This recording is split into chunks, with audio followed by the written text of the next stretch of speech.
তো একদিন ব্যাং সাপকে বলছে, বন্ধু তোমার চেহারা just looking like a wow, অনেক সুন্দর। তোমার যে গায়ের রংটা ব্ল্যাক কালার, জাস্ট ওয়াও, অনেক সুন্দর বন্ধু। আর তুমি যখন রেগে যাও এমনি ফস করে ফেনা তুলো, দেখতে খুবই সুন্দর লাগে আমার কাছে। সাপ তো পাম্পটি খেয়ে ফুলে গেছে একেবারে। বলছে, বন্ধু আসলে কি আমি অনেক সুন্দর? বলছে, হ্যাঁ বন্ধু তুমি অনেক সুন্দর। তো ব্যাং বলছে, বন্ধু তোমার সবকিছুই সুন্দর ঠিক আছে, বাট তোমার একটা বিষয় আমার ভাল লাগে না। কি বন্ধু বলো?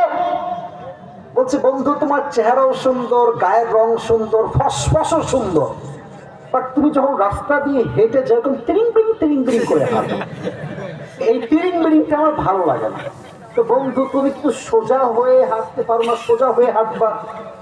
সাপ বলছে, বেয়াদব, এত বড় দুঃসাহস তো, তুই আমার ভুল ধরিস। এমনি ফস করে উঠেছে।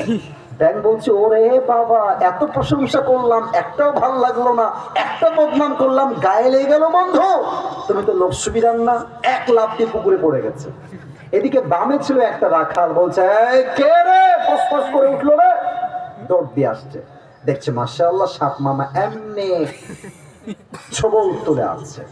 আর রাখালের হাতে ছিল বিশাল বড় একটা লম্বা লাঠি। সাপকে দেখে বিসমিল্লাহ বলে ওখানেই শুরু করে দিয়েছে। মা, সেই মা 5 মিনিট এমন পিটানি দিয়েছে সাপকে, 5 মিনিটে সাপ সোজা হয়ে গেছে। এখন 2 ঘন্টা পর ব্যাং বলছে, কি রে বন্ধু কোনো ফস করে না, বন্ধু গেল কোথায়? ব্যাং লাফ দিয়ে উঠে আসছে, দেখছে আমার বন্ধু তো আর ব্যাগ আনাই, বন্ধু সোজা হয়ে গেছে। কি আসছে, বন্ধু হইল কি, বন্ধু সোজা হইল কেমনে?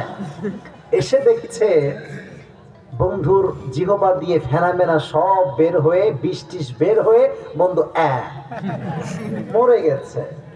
এবার ব্যাং বলছে, বন্ধু আপনি সেই সোজা হইলেন, তবে ফেনা বের হয়ে সোজা হইলেন, ফেনা থাকতে আর সোজা হইতে পারলেন না, ঠিক কিনা বলে? তো যুবক তোমরা একদিন ভালো হবা, বা যৌবনের জ্বালা বড় জ্বালা, যৌবনের জ্বালাই যুবককে আজকে মসজিদে আসতে দেয় না যুবক ভাড়া, ঠিক কিনা বলে? অতএব এই বয়সে যে ভালো হবে তার ভালো হওয়ার দাম আছে, শেষ বয়সে বাধ্য হয়ে ভালো হওয়ার দাম আল্লাহর কাছে 2 পয়সাও নয়, ঠিক কিনা বলে? অতএব 1 নম্বর, যদি আপনি আল্লাহর প্রিয় হতে চান, 1 নম্বর উপায় হচ্ছে নিজের অন্তরকে পবিত্র করতে হবে। 1 নম্বর। 2, যুবকেরা, মুরব্বীরা আমার চোখ রাখেন, মা বাবার দোয়া যার সঙ্গে আছে সেই বান্দা আল্লাহর সবচেয়ে কাছের বান্দা। সুবহানাল্লাহ পড়ে সবাই। অনেক যুবক ভাবে